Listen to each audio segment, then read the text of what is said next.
previous lives half a world away. With Britain's ever-expanding empire and its growing involvement in the affairs of the subcontinent, it was perhaps no surprise that such an establishment might grace the crowded streets of the imperial capital. Its proprietor, however, was no British nabob newly returned from plundering the crumbling empires of the East, no British soldier hoping to recreate the sights, smells, and tastes of his formative years, no British merchant hoping to expand his interests from shipping spices to cooking with them. Instead, as an advertisement in the Times made clear, the restaurant was owned and operated by Dain Mohammed, a Muslim Bengali soldier from Patna, and his Irish Protestant wife.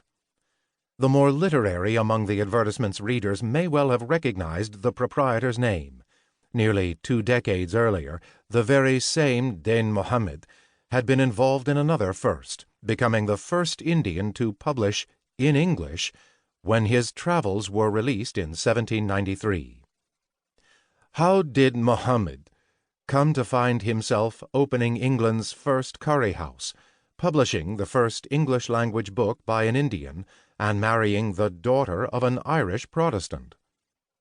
Once more, the war for American independence had intervened.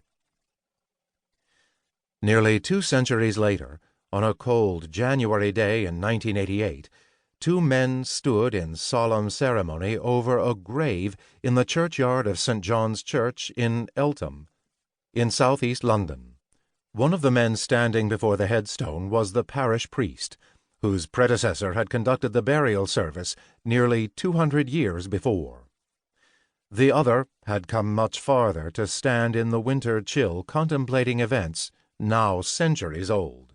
His name was Burnham, an athlete, actor, and activist of the Wurundjeri people, and he had made the pilgrimage from his native Australia to retrieve a body and right an injustice. A few days earlier, to mark the bicentennial of Britain's first colonization of Australia, he had planted a flag on the white cliffs of Dover and issued a proclamation full of biting, tragic humor. In mocking parallel of British actions in 1788, Burnham announced that he was claiming Britain on behalf of Aboriginal people, and that though Britons would henceforth see Aboriginal figures on their money and stamps, to signify our sovereignty over this domain, he could promise that we do not intend to souvenir, pickle, and preserve the heads of 2,000 of your people, or to publicly display the skeletal remains of your Royal Highness, as the British themselves had done. But now, as he stood before the resting place of a fellow native Australian, his righteous humor was gone, replaced by sadness tinged with indignation. On the simple headstone were inscribed the barest of facts about the young man it memorialized. In memory of Yamarawanye, a native of New South Wales, who died the 18th of May, 1794, in the 19th year of his age. Newspapers, at the time, gave little more detail.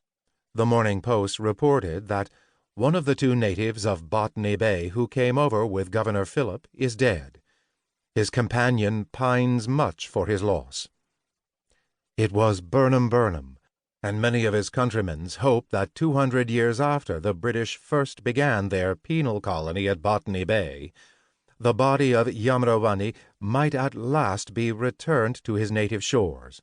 But there would be no symbolic homecoming for Yamrawani, no peaceful rest, no symbolic righting of colonial wrongs, for unbeknownst to priest and activist alike, by 1988 there were no bones beneath the headstone in Eltham churchyard. Yamarawani's body had been lost. How had this young man of the Eora people come to be buried in a churchyard in suburban London, a symbol of Britain's imperial sins? Here, too, the roots of this modern tragedy lay not just in the Pacific, or even in London, but in the aftershocks of the American